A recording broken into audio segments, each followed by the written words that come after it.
All right, here we are. Nets post-game wrap-up against the San Antonio Spurs. No, not the Spurs, because there was no Ginobili and no Duncan. So, big performance by the Nets? Wrong answer. Wrong answer. They lose by 25 tonight. 25. Now, got my glasses on because I'm getting old and I can't see, so I'm looking at some statistics and some points here. PJ has now lost 8 games as the coach. In those 8 games, the Nets have scored 88 points, and they've lost by 18.875 per game. Pretty brutal. How about this one? The Nets, this was the 3rd game. They were on national TV.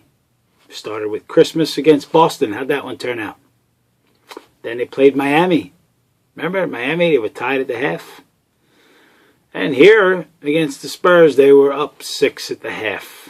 In each of the 3 nationally televised games, 20.6 is the average loss. I wonder if ESPN is contemplating getting rid of the rest of the nationally televised performances upcoming. What a friggin' disgraceful basketball team we have in Brooklyn.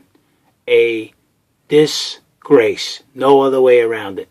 This team is a bunch of freaking pansies from top to bottom. They do not sustain hits. They fall apart and they collapse. And it's the same old story. 18 turnovers, right on schedule. 30 points off those turnovers. Let me just scroll down here if I'm correct. Yes, 30 points off.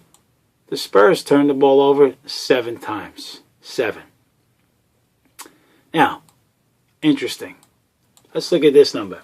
If I gave you a number of 63%, what would you think? You would say, wow, that can't be field goal percentage. Is it? It's got to be free throw percentage. No, they shot the Spurs 65% from the free throw line. 65.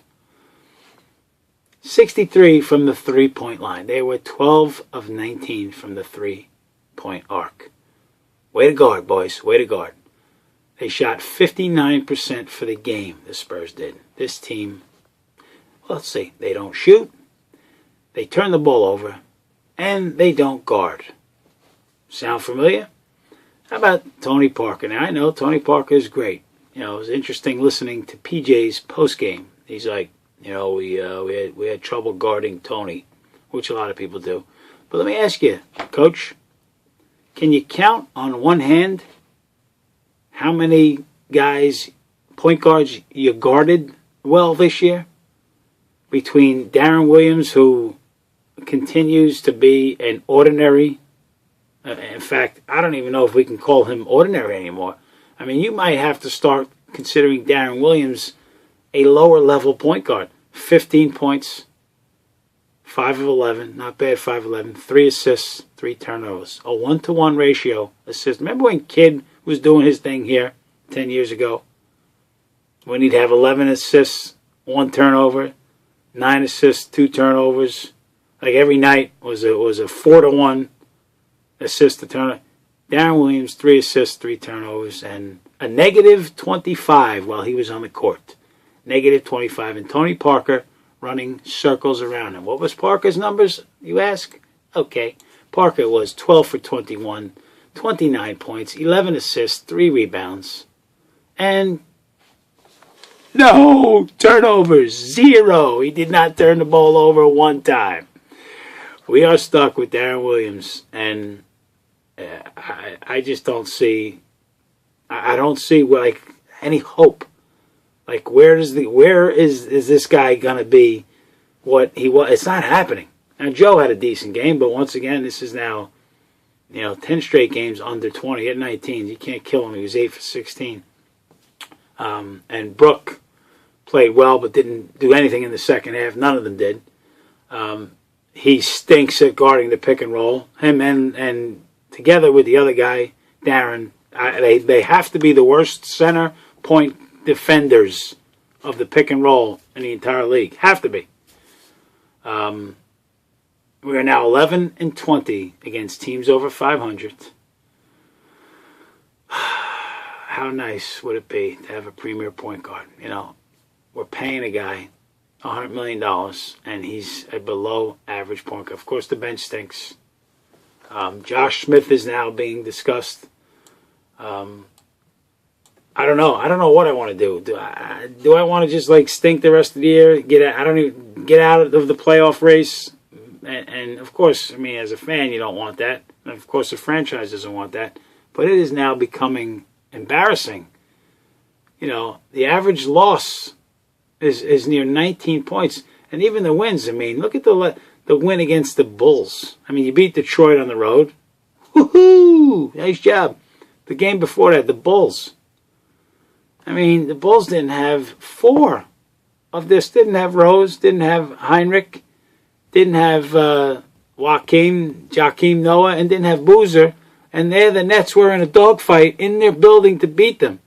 This is a very, very bad basketball team. I don't think they're tough. And listen, I'm not enough of an expert in basketball to gauge whether or not they're well coached, but I'm starting to wonder if they are. Of course, you know, PJ can't shoot. He can't defend. But are you telling me that this team, you know, without Duncan, without Ginobili, you know, loses by 25 in their own building? Look what's going on look at the Celtics. Look what the Celtics are doing every night. Look at them fight. Like this, Rondo goes down, and Doc Rivers has got them playing their asses off. I know the Knicks lost today to the Clippers, but that team fights, man. The Bulls without Rose. Look at these Indiana Pacers they're gonna freaking spank the crap out of the Nets tomorrow night. They are tough. Who are we better than in the East? Who? Where? Where are we getting? Like, are we better than Atlanta? I don't know. You tell me. Atlanta killed us in Atlanta. We came back and we beat them. I don't know. Who we better than Milwaukee? When's the last time we beat Milwaukee? I'm telling you, major problems for this squad.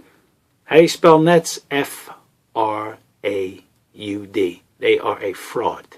No other way around it. The schedule coming up is brutal. And all we do is wilt. All we do is wilt. 35 points in the first quarter. Ooh, yeah, we're on our way. 35 points in the first quarter. Disaster the rest of the game. Leave me alone.